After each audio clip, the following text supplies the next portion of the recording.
When you turn on ESPN First Take every morning, they're talking about Caitlyn Clark. Which, by the way, she's getting bullied a lot, huh? So this is all part of the race wars. Oh, you're right. Because you said it was the year of the whites, and I think that there's some pushback happening. You don't get a clean ride. It's going to be a bumpy ride for the whites. I mean, she's just getting shoulder checked out of, for nothing, just standing there. That has caused enormous racial tension in sports media. It's really funny. From my little bit of outside perspective, that if a black commentator supports Caitlyn Clark, they get hated on. Yeah. Unfortunately and fortunately for ratings, race wars are great. They're the new Magic and Larry. Yeah. Which was very racially tense in the 80s. People don't really hate on Jokic the way they hate on Caitlyn Clark. Like, people don't talk about him, the fact that he's white, a lot. Okay, I think it's just new for women's sports. People are going to every game to see her. Her games are sold out. Not everyone else's. Yeah. Cash. Ladies and gentlemen, group chat. Cash. It's $1 trillion. Hot. Hey, Josh. Hey, D. Hey. It's just you and I. Just how we started. Back to the roots. Back to basics, Kathy's. Where'd the couch go? Did you take the whole couch out when Anand left? No, Josh got a new angle here. Where are we even at? He moved. You're in a whole different part of the room? No, same exact seat. He moved the couch maybe 3 feet. Had to clean it up a little bit. Josh, you got a vision. Got a new motif. It's a good, I like your framing. You know, surfboard, tequila, group chat sign. It's everything. It's very D. Yeah, it fits the vibe. The vibes. Okay. Well, here we go.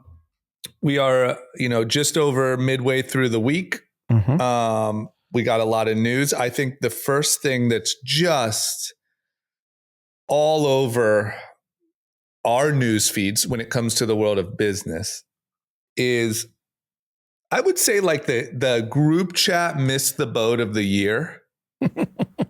If you could give an award, I want to go ahead and give it in June. Yeah. Nvidia. Yeah. Now, I know a lot of our Kathys invested in Nvidia from hearing us talk about it, which congratulations to all of you. Like we said, this isn't investment advice. It literally isn't. We don't even do it. So, I mean, if the SEC comes after us, they're going to be shocked to find out we're idiots. These guys are the worst. Yeah, it's like if Roaring Kitty never bought GameStop. We're the inverse Roaring Kitty. Right. So Nvidia is up 5% again today. And it has just become, did I read this right? It has just become the most valuable publicly traded company, just past Apple. Yep. It's at $3 trillion plus in market cap. I mean, what the fuck? This is insane. When we were growing up, you would, when you're like playing with your friends, you would say like the word $1 trillion. Right. Because it was a joke. Yeah, I don't even know. I might have said quadrillion. I don't know if I don't know that word even came out of my mouth. It was so big. You know when kids are like, yeah, well, it's quintuple billion. Like, that's what it felt like to me. Yeah, unattainable. Exactly. Right. So, with all the discussion of an impending economic implosion, somehow like 7 companies seem to have just averted all disaster. Right. Business is absolutely on fire. Nvidia being one of them. The thing about Nvidia that's the most interesting is all of it's happened in the last 2 years. Yeah, that's 3 what's years. insane. That's the difference between Apple and Microsoft. We saw it over the last decade. Yeah. Or even the last 5 years. This is literally the last 2 years. Anyone could have participated in this. And put it like this, it's up 20% in the last month. A month ago, you could have bought it and you'd be up 20%. I mean, you know what's crazy is 6 months ago, a friend said to me, who listens to the pod, he said, "Hey, I listened. I bought Nvidia. I'm up 4x." and 6 months ago, I was like, yeah, man, I'm too late. Yeah, no, you weren't. I missed it. It wasn't at all. So I would argue, not financial advice. I have two takes here, and they're conflicting. Right. My first take is, doesn't look like there's an end in sight. Yeah. There's like no resistance. Like, who in their right mind is selling their Nvidia stock of the big funds? They're not. They're not taking chips off the table. They believe this is the future of technology. They're holding it. Yeah. So if no one's selling, then people will keep buying. So that's the upside case. I also just want to add to that I feel like we're in like we've seen with things like GameStop and that the market isn't always, rational. And exactly. I just feel like with this news, like it's so hard not to buy it. There's so many people that are buying today. It's up 5% today just based off of like hype. Yeah. Like when the hype is that big, all of a sudden the FOMO kicks in. So I feel like that propels it even more. But anyway, what's case number 2? What's the opposite take? Jensen is signing boobs now. I know. The moment you see Jensen signing boobs, you should probably sell. That's my short take. Like if that will be the image when the stock is down 60% in the next 12 months. Yeah. This was the peak. We should have known. You should have known. It is so that picture it's over. To me, that's opinion. Justin Bieber buying a what were they called? Whatever ape, Bored Ape. Yeah. For $3 million. Yeah. Like you know like it was that over. Feels like that's how you know. That's Jensen signing boobs. If I were to guess, this is a complete speculation. The stock is splitting soon.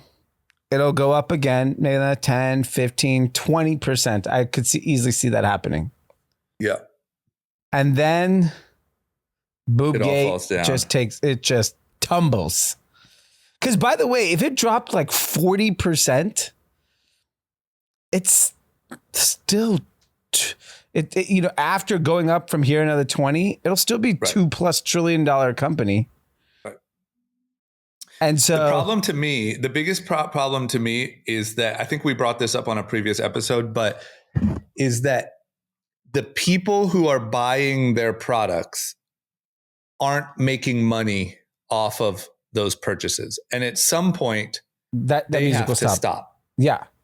So, and it's like if like everyone bought an iPhone and Apple was up, but like no one had you couldn't activate it yet. And it's like at some point those companies are going to feel the pressure to either make AI worth something. Because right now everyone's just blindly investing an insane amount of money. But I don't know. I mean, look, I guess companies could start to find applications for it that do affect the bottom line, and then it's to the moon. Then we're not even close. I don't feel like. Yeah, so I think that day will come, similar to what happened in 99, 2000, when the bubble burst. What happened was there was a lot of businesses that were being financed that just could not show that there was true traction of a business and a path to like robust growth, but it didn't stop more people from coming on the internet. It was just too early. That's all it was. Right. And to me, I don't think we're like, because that cycle took 10 years. Yep. Basically 10 years later, did everything really realize its potential? Yep. I don't believe we're that far off with AI. I think it's way, way faster. But to your point, you hit a couple soft quarters, you have to cut spend. Yeah. As a publicly traded company. Think about it. How many companies get rewarded for hacking their staff? Yeah. We applaud Facebook. You got rid of 30,000 people. Great fucking work. Yeah. The next thing will be like, hey, we're we're controlling spend on research and development. And what that means is we're not buying Jensen's new, chip. New CPU. Yeah, I to me, I would compare it to how we saw Zuck blindly burn wild amounts of cash in VR. Yep. And or Web3, and then just announcing that he was reining it in a little and firing a bunch of people, sent the stock to the moon. So it's the same thing, just on smaller levels. People are going to start asking, like right now, you get rewarded for saying that you are developing AI. That you're buying. Yes. So I think we're still early in that cycle. Quarters, I think you're early in that cycle. Like I think. Don't you think end of the year? Yeah, I think like GM has to come out and say they're buying GPUs, and then, Pfizer has to say they're buying it. Like everyone has to come out and say that shit. Yeah. And then everyone's gonna be like, well, great. What the fuck do we do with all these? Right. We're not making any money. To me, that feels like end of the year. That feels like Q4. What did you do this year with all of that investment? Yeah. So I think you can basically bank that you'll have upward momentum, assuming there's no crazy macro things that happen. You should have upward momentum for the coming months on the stock. Right. You would think so, right?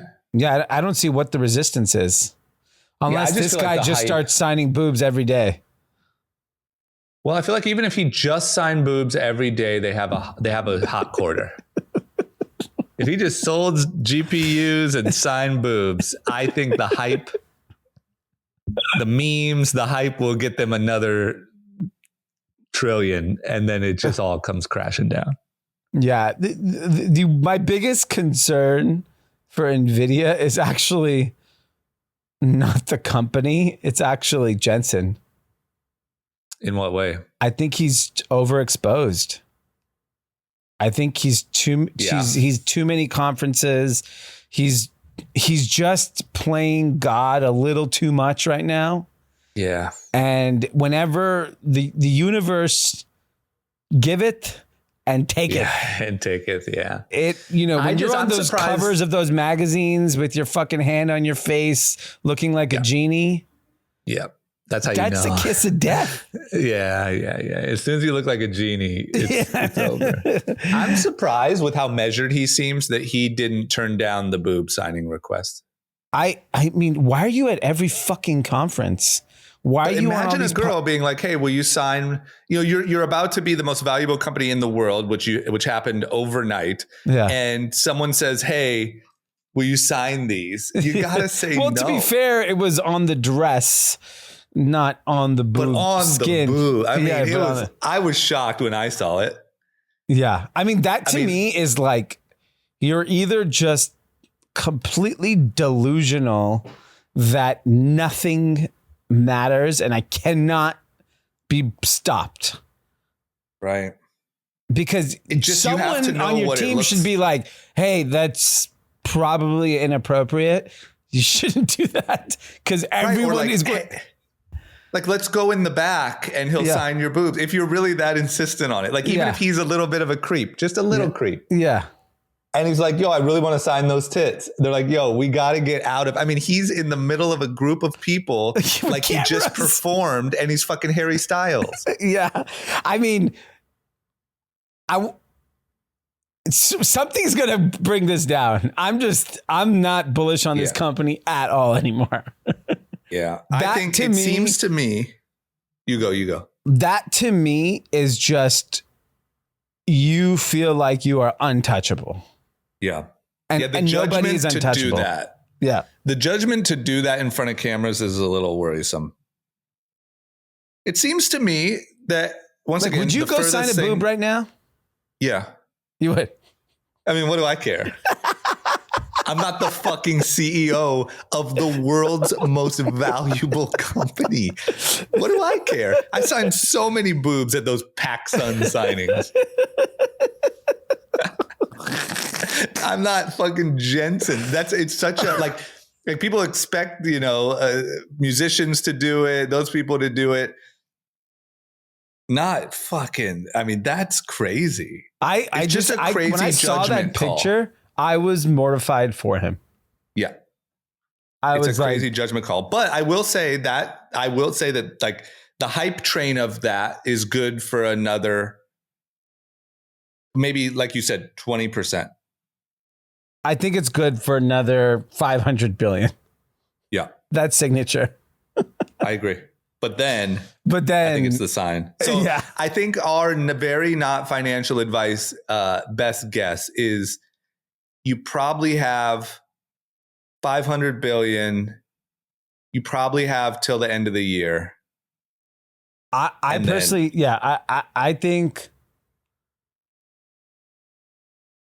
I think the end of the year feels like a very long time away. But we're already halfway. Yeah. Just because we have an election. Agree, but don't you think, I mean, look, nothing happens until, where are we at? So all the tech companies, so you're going to get July earnings. We already got all earnings from all the tech companies in the last couple of weeks. So that's right. June, July, August, September, we'll get the next set. So the only thing that could happen in that timeline is people say, hey, we have enough GPUs right now. I don't think it happens that quick. Yeah, it won't. You're right. It's going to take time. So you probably, you're right. Q4 earnings. I think Q4 earnings things start to be like, what the fuck's going on? Is this the boob guy that we're buying all these things from? Like, we're really going to give this guy $1 trillion? Right. Yeah. But I agree with you in the sense that, like, once again, we said this, I think you said it on the last pod, is there are people like Elon Musk raising absurd amounts of money that is going mostly to Nvidia. Him. Yeah. So that's still so early. Like, no one's going to be asking if that was a good investment for a long time. Yeah, that's true. You know, it's just like hotels.com. You know, it's like those type of companies are going to be like, hey, you know, it's kind of sexy when we said in Q1 we were going to be buying all these GPUs. Yeah, by the way, we haven't really figured out what to do with them. Yeah. Where's our chat GPT? So we'll see, but I don't know. I mean, who knows? I'm really curious how this conversation ages, because this is a very big conversation that everyone's having, like every investor, every business person. I'm going to go on a limb and say I think we're 100% accurate about the next 12 months of Nvidia. Yeah. I like it. I like the confidence. I'm very confident. I think the signature just threw me off. Yeah, I was shocked. You know what I was shocked about is of course I didn't expect raw boob, but I expected it to be like up here. Yeah. You know, like, oh, he signed her chest. Yeah. It was boob. Yeah. That was close to the nips. Yeah. That was like rock star boob sign. We should get her on the pod. Yeah, we should. Okay. Well, I mean, I don't know. Once again, we don't give financial advice here, but that's what we think. We missed big time. You know, there's the first time we spoke about this. Yeah. It's probably 8X. We first seriously talked about it was March or April of last year. I mean, that's so long in Nvidia terms. I remember, this is the other crazy thing about doing this pod for so long, is I remember sitting on the couch there and talking about how absolutely mind-blowing it was that Apple was looking like it was going to hit 1 trillion. It's $1 trillion. It's $1 trillion. We have to update that to it's $3 trillion. I know. It's so crazy.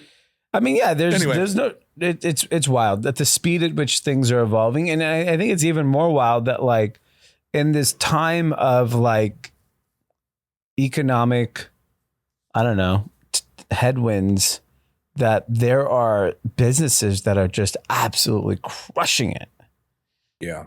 You know, Abercrombie being one of them, but I know, I was just looking at that. They're up 24%. What's happening? Abercrombie has outperformed Nvidia in the last couple of years. What are they doing? You're very, you've always paid very close attention to this exact type of thing. What are they doing? They've done the product's great. Like, it's just like they've evolved the product really well, right? Yeah, the product is just, it's really well made stuff still. I think they've transformed into relevancy to young people. I would say it's very similar to like the transformation, PacSun had, Right. from like this active sports type, epicenter to a lifestyle business. And Abercrombie went so out of favor for such a long period of time. And I think the creatives there and the leadership there executed on great product. They changed the marketing. Like, it's not the same Abercrombie we all remember, right? Like, it's evolved. And it's just like, it does go back to just putting your head down and executing. You could still build insane businesses. Yeah. Like, and you don't know what have blows to. my mind is you can build insane businesses that aren't like, I know Abercrombie's very well known, but like, you don't really see them in the zeitgeist. Like, they're not, it's not like Charlie D'Amelio and this and that. And, like, they're just, I'm sure they're doing plenty of influencer stuff, but you know what I'm saying? Like, you don't see them in that like cool world, and they're still just crushing. Yeah. And I think it just goes back to like, the world is big.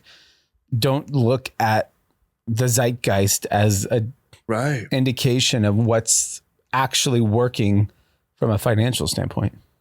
Yeah, that's a big lesson I learned. Obviously our first business, not yours, but mine was very much in the zeitgeist. And we live in LA. And so LA is the zeitgeist. And I just felt like I built this perception that all that mattered is what was in the zeitgeist. Yep. And it's just not even close to the truth. I mean, there are so many businesses just crushing. Yeah. I mean, like we always used to joke about the retailer, the Buckle, and they're still a $2 billion retailer, profitable, and in the middle of nowhere. I mean, they're not in Orange County or, like Kearney, Nebraska. Right. It's really impressive. I mean, props to them. Cause I remember when we were talking about them struggling, Abercrombie, years ago, I felt like it was over. I just felt like, that was the old way before there was like social media and people could see what the cool people were actually wearing. And, you had your little gimmick. You had the topless dudes outside of the store. You portrayed a lifestyle, but now people can see what the real people are wearing, and it's not Abercrombie. But boy, was I wrong on that one. I mean, it's 10x'd in 2 years. Crazy.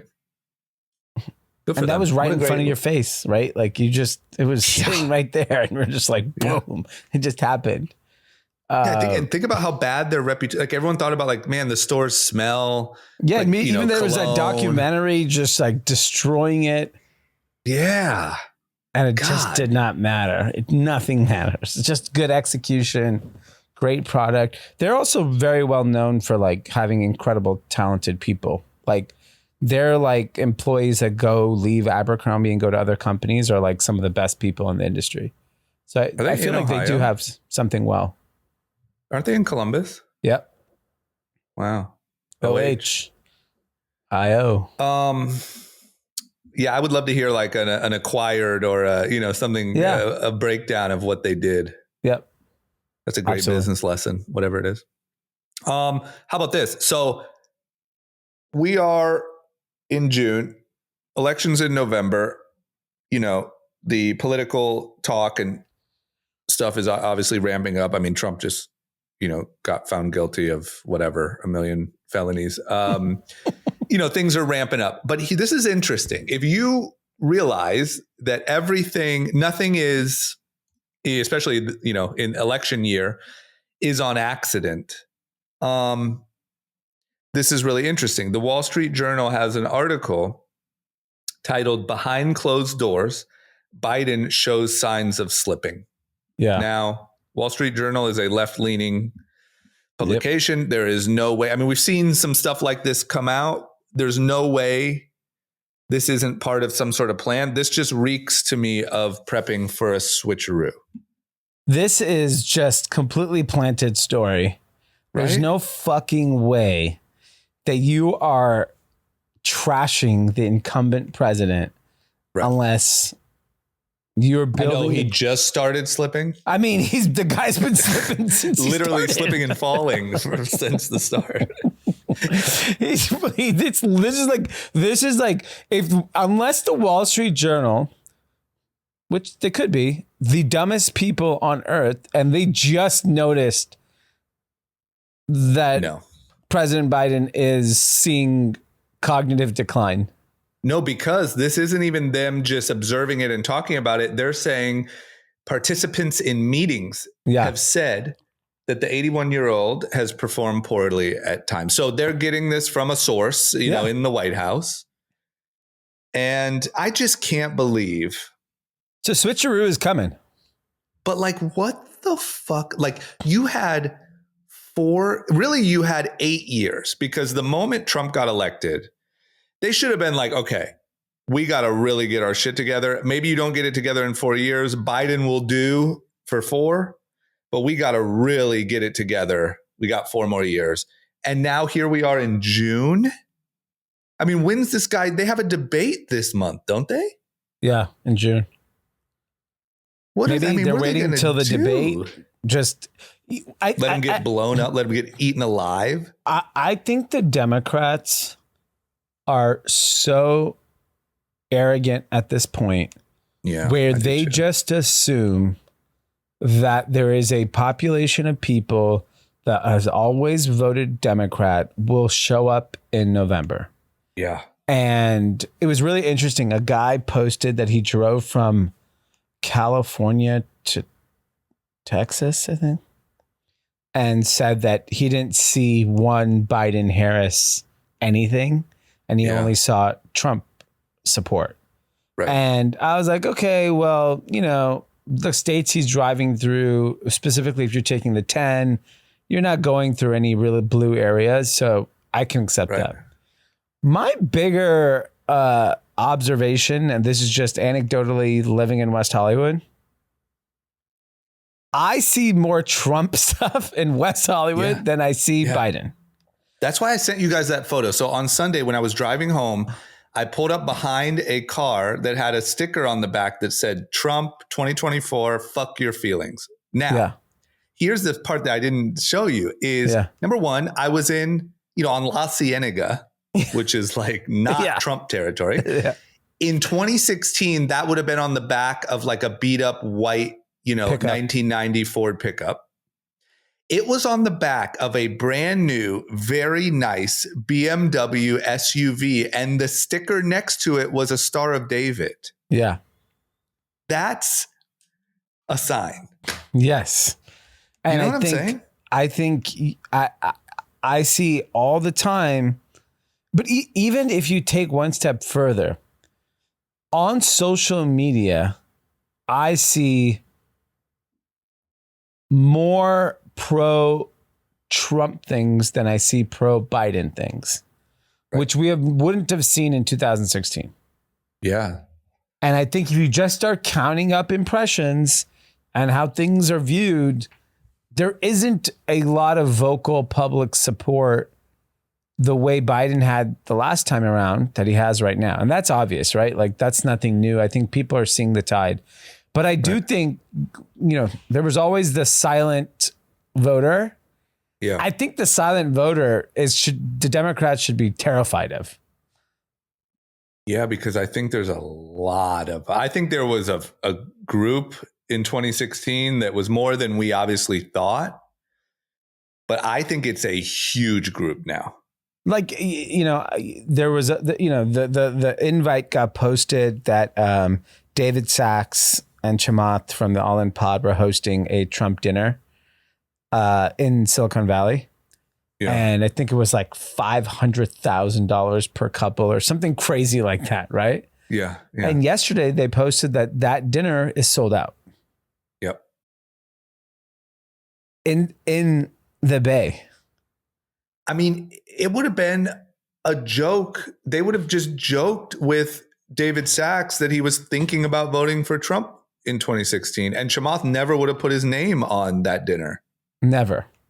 To put your Like, name, it means that like there's so many people that are going to vote for this guy. Yeah. And I'm just trying to remember 2016 when, like I said, he won, but it felt crazy we had friends that voted for him, I guess maybe in 2020. You might have friends that voted for him in 2016. Yeah, I had friends who voted for him in 2016. But it was kind of a joke. Like, they didn't talk about it too openly except with each other or making fun in a small group of friends. We were like, oh my God, he's one of those. That's crazy. And it's just so different. Like, I feel like you and I could post Trump 2024 on our social and people would be like, yeah. Sounds right. Like, I don't feel like there would be. Oh no, it would probably be like our most liked posts. Yeah, I feel like the fringe would be the people that were mad. Yeah.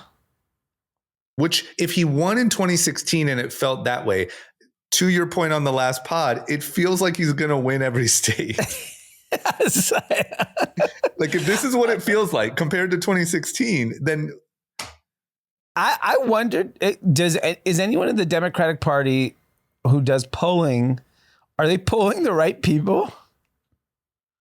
I don't believe those national polls at all. I think you know how wrong polling was in 2016? Yeah. I don't trust who they're calling. I don't trust any of it. Yeah.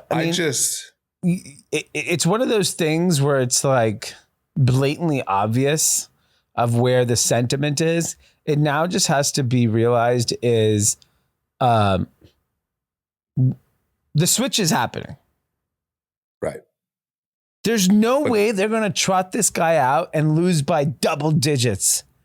That would destroy the Democratic Party. Yeah, it would. It's Gavin Newsom, if you lose by a little, it showed despite all the hype, he barely eked out a one, but the party is still strong, and people could live with that. I think the Democrats, the Democratic leadership could live with that. You go out and this guy gets smoked. Yeah. Yeah. You're right. It's fucking devastating. It has to be Gavin Newsom. There's nobody else. Yeah, it's Gavin. It's just, man, this stuff is, I will say, if I take any sort of concern out of it, this is a blast to watch. Yeah. I mean, it is a blast. It's so funny. It's just ridiculous. And it's like, I watched some of the clips from the Fauci testimony, and it's just, all of it is just fucking crazy. It's just, and then Trump getting convicted, and then the next night he's at UFC. Think about the country right now, right? You got Donald Trump and Joe Biden, who are like 200 years old combined, running for president. One's a convicted felon. One is in cognitive decline. Right. The CEO of the largest company in the world is signing boobs. Yeah. Okay. Yep. There's like wars everywhere. Yep. China's imploding. Right. It's absolute fucking chaos. I wonder what the rest of the world, like leadership, they have to be like, dude, like, it's like as if like the rich, powerful, strong, all dominating sort of leader is like drunk. It's like, dude, what the fuck is going on over there? Like, we need to know. Like, this guy just got convicted, but he's probably going to win. But then that guy, you're going to switch him out. You're going to, like, what the fuck is going on? Like, we are so powerful and so rich and have so much military, and like nothing matters. It is just chaos at the helm. Yeah.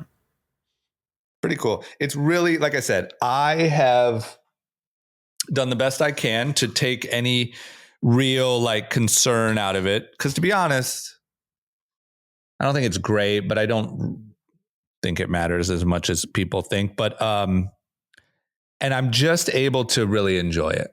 Yeah. Like, what's going to happen? They're going to throw Gavin Newsom in there. He's going to go, number one, you're telling me it feels impossible to believe, like on an entertainment level, that Joe Biden and Donald Trump are going to stand on a stage next to each other and have a debate. Like, I feel this was going to be my loser of the week, but the UFC, I don't know if you heard right now, but the UFC has a fight at the end of June that's the return of Conor McGregor. Oh, yeah. And it's been hyped up for years. And he canceled the press conference on Monday.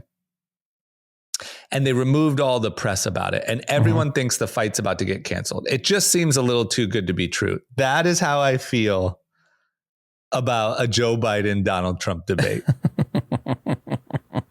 Like, there's no way. Yeah, it's fucked. Okay. Well, we're going to have a lot of fun entertainment.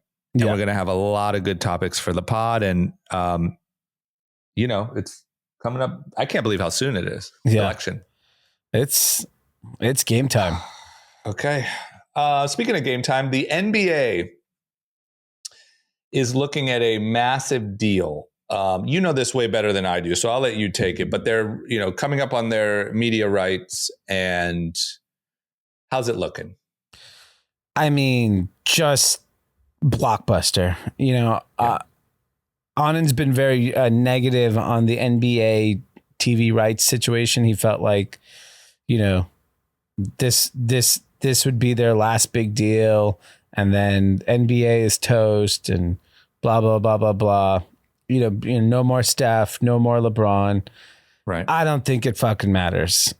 I think it's one of those things that it's very similar to investing in stocks. Similar to television, there's not many places to invest. Right. And live sports is a piece of real estate that is basically priceless now. Right.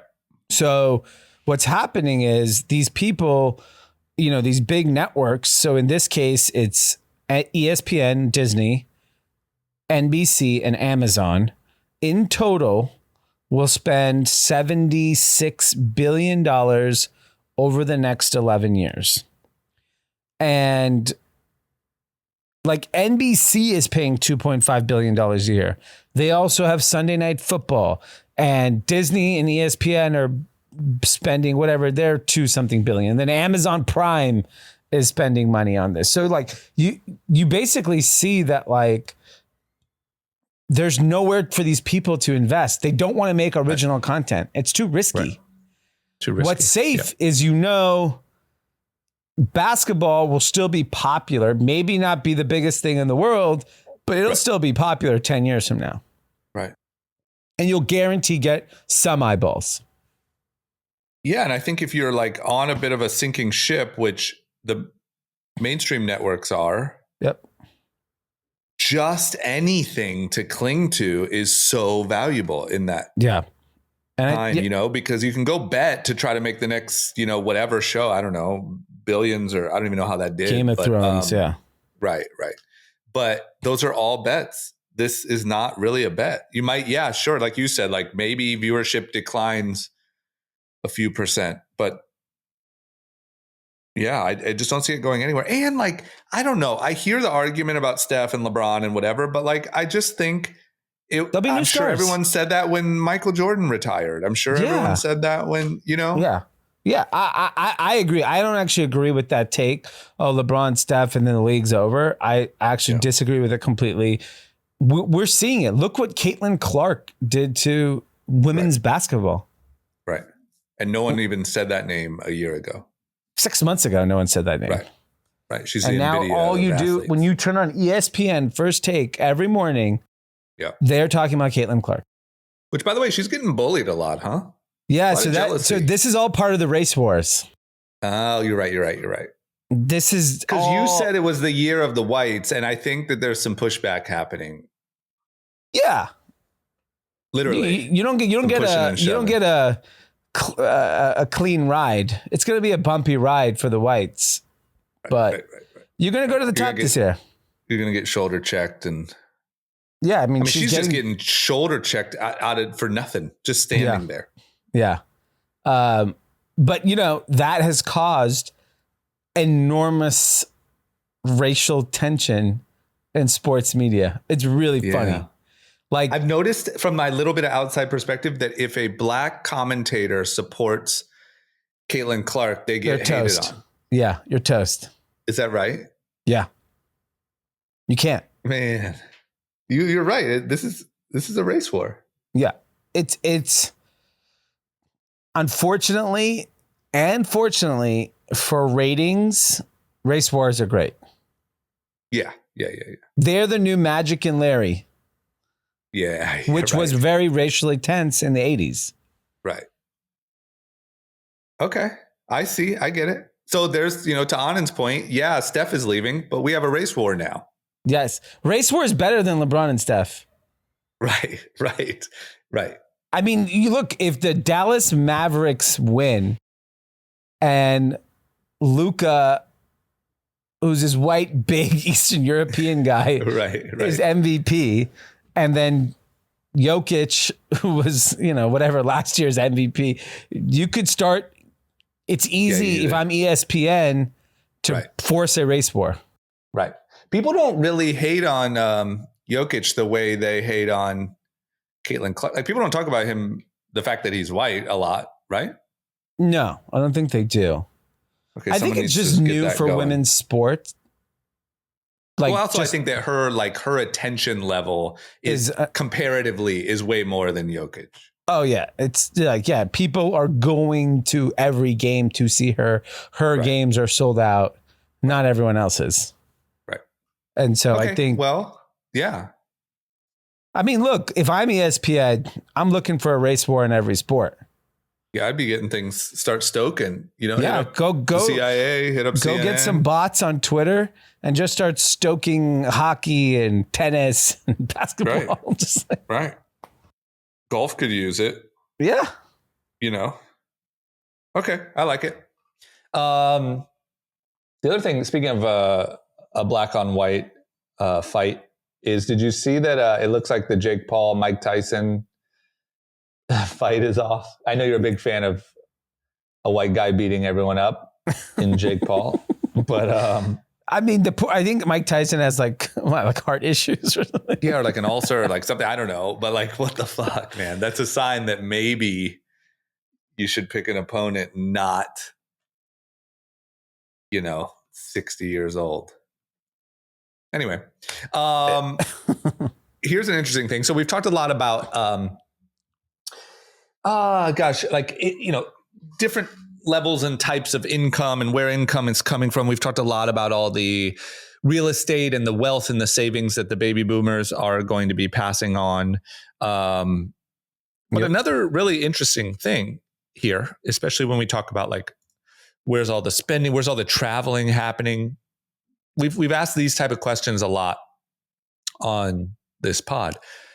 One of the places is simply from income from people's investments. I mean, through all of this. So this is what's really weird. I remember tell me what you think of this. I remember like a year ago, everyone was kind of saying like, keep cash, sell it all, invest in 5% money market account, like just the market's going to get crushed. Everything's going to blow. And then the market was up 20% last year. It's up, I think 10% this year.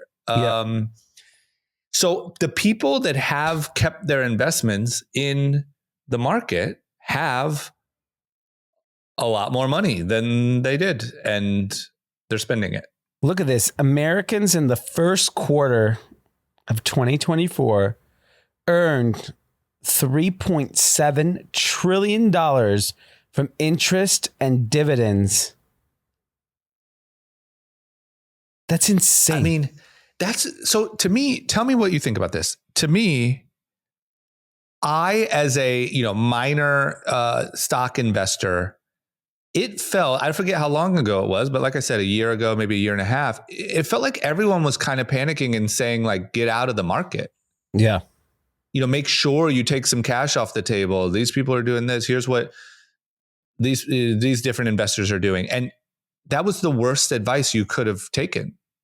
Yeah. Like if you looked at your Robinhood, what does it say? Year to date percentage up. I don't know, probably Robinhood's just for fun. Probably Okay, like let's say you looked at 20%, probably 20%. Okay, and then where you're saving, retirement, whatever it is. What do you think that is? Probably 10%? More, probably 15. So, I mean, that's insane. Insane.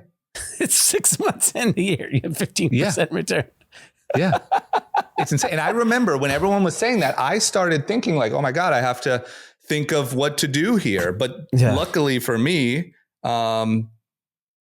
it's not some insane amount of money. It's not my whole, it's not my whole, all my savings. It's not that important to me. So I just didn't do anything out of laziness. I was like, well, fuck it. I mean, if the market crashes, it'll go back up in a few years. Yeah, whatever. And literally just out of laziness, I benefited because 15%. I didn't try to do some move. Yeah. Yeah. And I think what and the problem with specifically looking at the increase in the equity market in the last few years is that not every American is participating in stock market, 401k, retirement.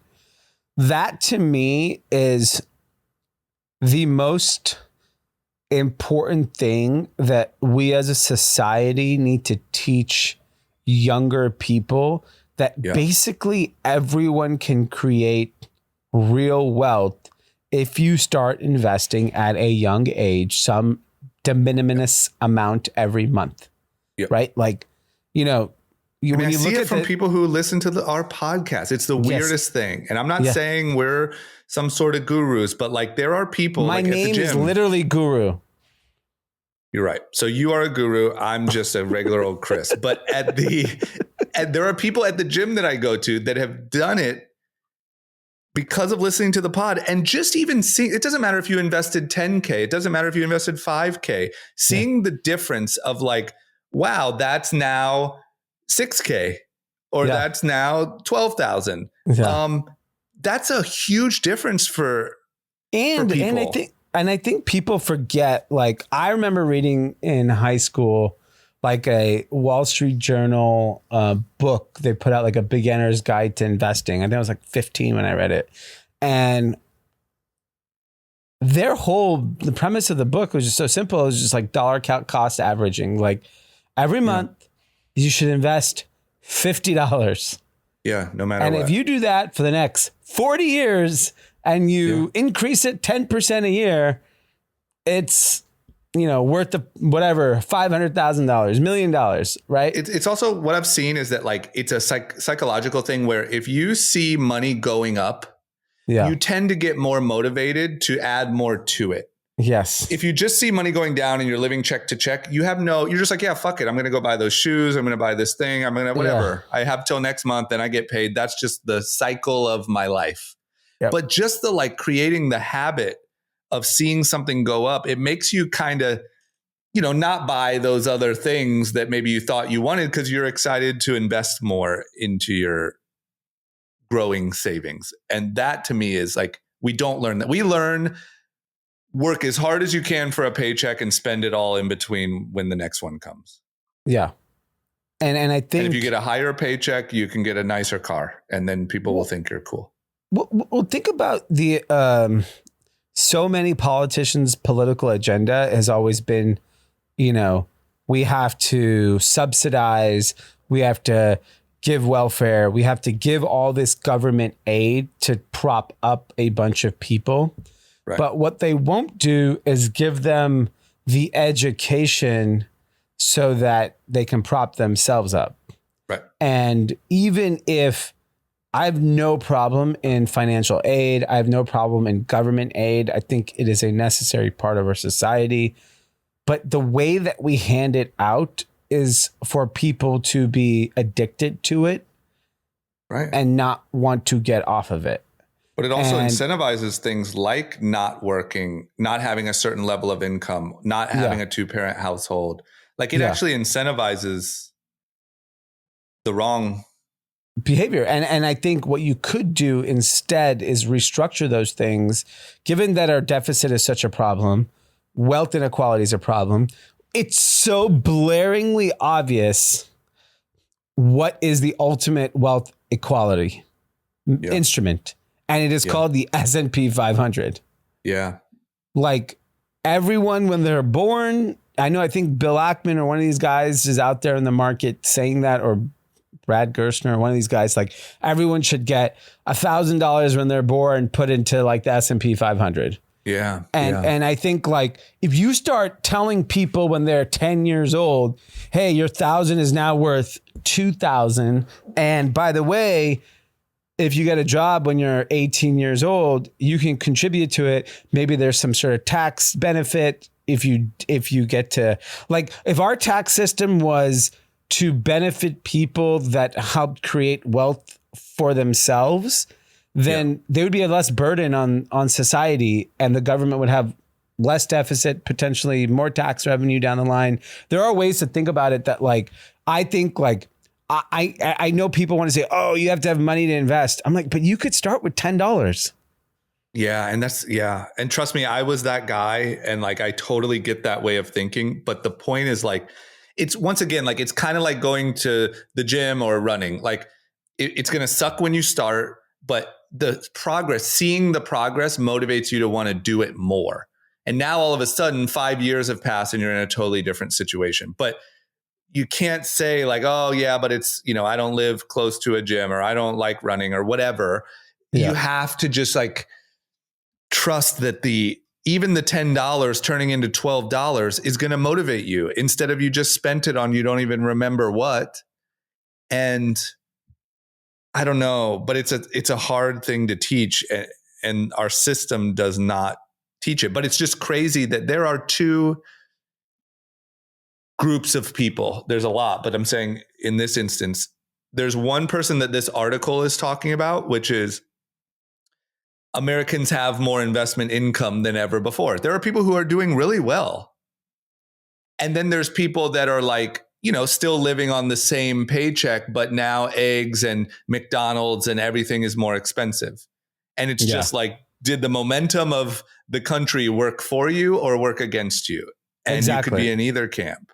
And the problem is that, like, we don't like force, and I'm not saying physically, but like we should be forcing the education of investing to every socioeconomic group at a very young age, and show people like you literally can create. Think about investing is such a crazy concept. Yeah. You put money somewhere and it's just worth more. You do nothing. Right. You do nothing. And if you're fortunate enough where you make a good living, you will become rich. Right. In your adulthood life, in your able adulthood, not when you're 80. Like you start investing when you're 20 years old, into the S&P 500. Yeah. They reshuffle that motherfucker every year. They put what's hot. Right. And, you just have more money. Yeah. Then what people don't realize is the tricks of, let's say you're 50 years old now and you have $2 million in the S&P 500. Do you understand if you have $2 million in the S&P 500, there are people that will loan you money so you don't even have to sell it and pay tax. Right. And then you get to play the game. Like, instead we teach people to hate people who figured out the game. No, we should teach everyone the game. I know. But you know what I'm saying? Instead, we're like, you have like politicians running around trying to figure out how to tax Elon on his You know why? Tesla Because stock, which it's is better impossible. to keep the people dumb and poor. Right. But you know what? You want to know what though? I understand that, and I understand that strategy. But I think like objectively, honestly, like trying to look at it as like, is there something to that? I think objectively, it's worse. Like meaning, if you had maybe people not for the people in power. Like maybe I still think even for them, because you're going to be more in power, and now people are going to be incentivized to work harder. I mean, don't you think if you realize that you're now contributing to wealth, you're going to work harder and try to learn more so that you can level up and do better and achieve more, as opposed to like feeling psychologically just beaten, like you can never win and you have all these bills and you have these things and then you have to show up to fucking work. I'll tell you, fear is the best marketing. Yeah. And I just think it's easier. It is easier. And I think the risk of everyone feeling good is that I don't know you can control people if they're doing well. I think you can control people when they're struggling. But don't you think, okay, you run a company with a good amount of people. Don't you think it's better for your people to all feel like they're fairly compensated? They're happier, they're in a better mood, they have a path. You just said you started doing performance reviews, so they know a path to forward progress. Maybe some people have equity things or whatever, like incentives. That's a better community of people, as opposed to like everyone's pissed, everyone hates you, they all feel like you're not paying them enough. It doesn't bring the best out of people. I agree. I think the challenge that you'll have is that being motivated by money and wanting success still has negative connotation to a lot of people. Yeah. Right? Like, you know, if you ask people today, are you motivated by money? That's like taboo. And I think, right. I think that's part of the problem is that like there needs to be a cultural shift in like, dude, if you have financial freedom, you get to do whatever you want. Right. You get to live the way you want. You actually get to be free if you're financially free. Yeah. Because otherwise we're all slave to debt and work and credit cards and, you know, all these things because we're trapped. Right. But if you're truly financially free, credit's a good reason. The credit industry is a good reason to keep people poor. Oh, it's massive.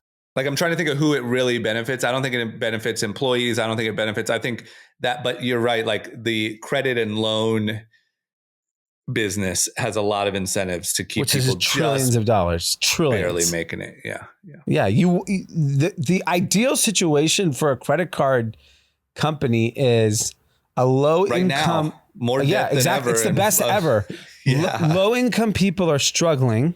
They're delinquent, which means you've triggered these ridiculous APRs. Right. You prioritize your credit card because you don't want it to affect your credit. So you're financing this absurdly high penalty that you have to pay because you're late. Yeah. And you have a job still because the job environment is still pretty good. Yeah. So you're basically... You want to know what's crazy to me is that our country operates that way. Yes. Like, isn't that crazy? The United States government acts like a person, a low income credit card debt in an Amazon warehouse trying to get by and funding their vacation on a credit card. Yeah. That is crazy. We are the biggest, most prosperous empire in the history of the world, and we live like we are maxing out our credit card and minimum wage check to check with a really big appetite for expensive things. And we get into fights all over the world, which is what that person typically does. Shit. We're a bad. We're just beating people up, bullying people, and fucking taking out all the money on our credit cards and can't pay our bills. Deadbeat. We're a deadbeat. We are a deadbeat, man. But we're so funny. Big and strong that it doesn't matter. We can just beat up anyone who tries to take our money. Right. And you're right. It's not that it is, because I think the problem is that the government, sort of operates like the people that are winning are the credit card companies, the blah, blah, blah. Those are the winners. Yeah. The country is definitely set up for them to win. Yeah. In a really big way. Anyway, whatever. Didn't mean to go so philosophical. Here's the point, Kathy's. If you're not invested in even a small way, I guess we can't give financial advice, but if you're not, if you don't have some investments, we make it very clear what we like. You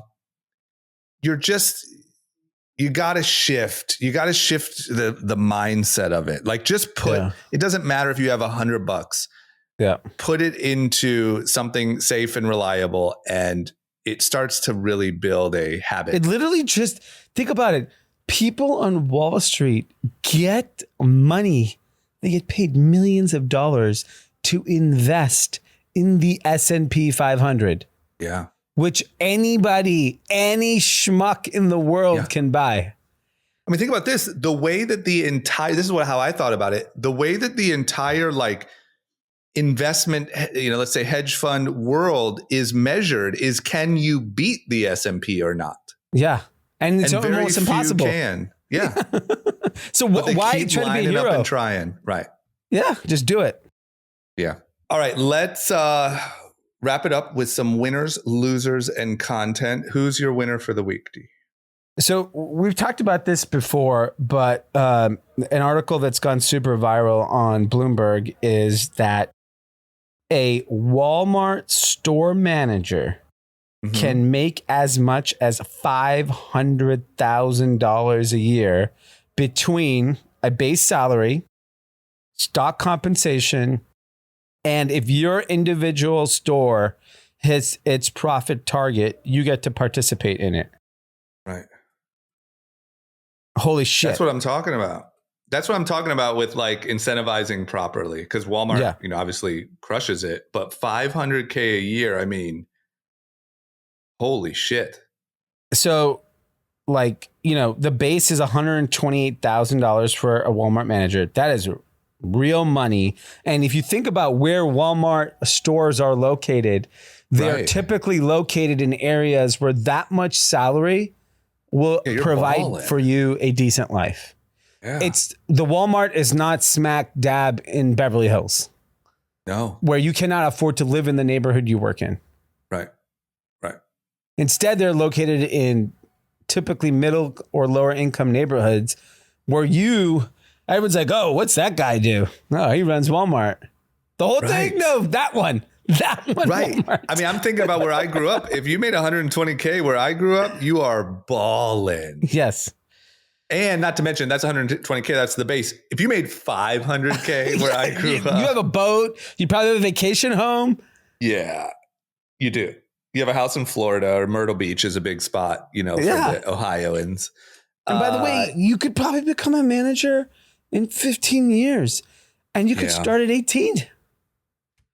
Yeah, I mean, look, I know that I'm biased because I just read the book. I've never worked at a Walmart, but they seem to have a really unique, good way of treating their employees. Yep, they do. It seems like very optimistic. There's a lot of room for growth. You can really become part of the family. Yeah. Yeah, that's amazing. Awesome. Good for them. Great story. My winner, sorry, listeners who like to roast me about this. My winner this week is Donald Trump. Yeah. I mean, it just blows my mind when it comes to resilience. Like, definition. You're way more socially resilient than I am, right? I get drained. I got to go chill. If I go do like a podcast and then have a dinner, I'm exhausted. This guy can catch felonies, go do a press run, go to UFC, go nonstop at however old he is, 80 years old, however old he is, and just you can't break him. I bet you the people hoping he'll just get tired and quit are how the fuck? I mean, this guy is unbreakable. We saw people that I would say Michael Bloomberg seemed to throw his hat in the ring and then be like, nope, fuck this. Yep. Not worth it. Trump can take any abuse, any punishment. I mean, I don't know what this all turns into in November, but now, I mean, pretty much every take I've seen, except for, I guess, if you just straight up watch CNN, has said that this conviction is good for him. Yep. And it's bad for the Democrats, and it looks bad, and it looks whatever. So he just, man, it seems like anything you throw at him, he can turn into working for him. Yeah, he's definitely one of a kind. Don. Yeah. It's just wild to watch. Who's your loser? So my loser are birds. The bird scooters? flu is now officially jumped to humans. Oh, awesome. Let's call Fauci. Let's see what he has to say. Yeah, what the fuck? So I don't know what this all means yet. But the bird flu fear is spreading. First fatal case? Yeah.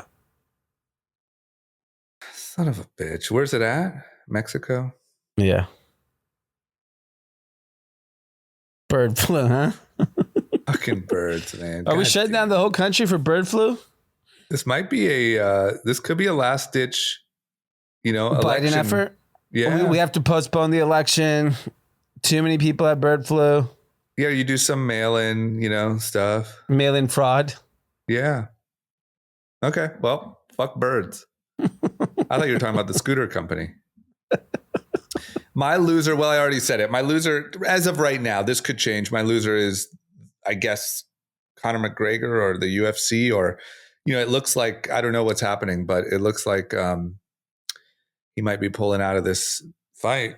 And, they had this apparently they had the first press conference, which isn't normal for a UFC, was in Ireland on Monday. And apparently they sold out a stadium of 10,000 people To the press just conference? for a press conference. But they had to cancel it and whatever. So I don't know. We'll see what happens. Maybe the loser is us, me, if the fight doesn't happen. Wow. But at least we got debates. Okay. Content? My content is NBA Finals starts tomorrow. Right. That's great. Boston Celtics, Dallas Mavericks. Who you got? The future. I'm going with Dallas Mavericks. Kyrie. Yeah. Kyrie's balling. Okay. I'm I'm happy going to for be them. watching. I can't.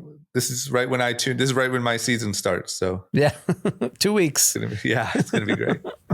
My content. Oh, you know what? I'll tell you what. A little on the political front. I watched a documentary it was on Apple TV called Flynn, about Michael Flynn. Oh.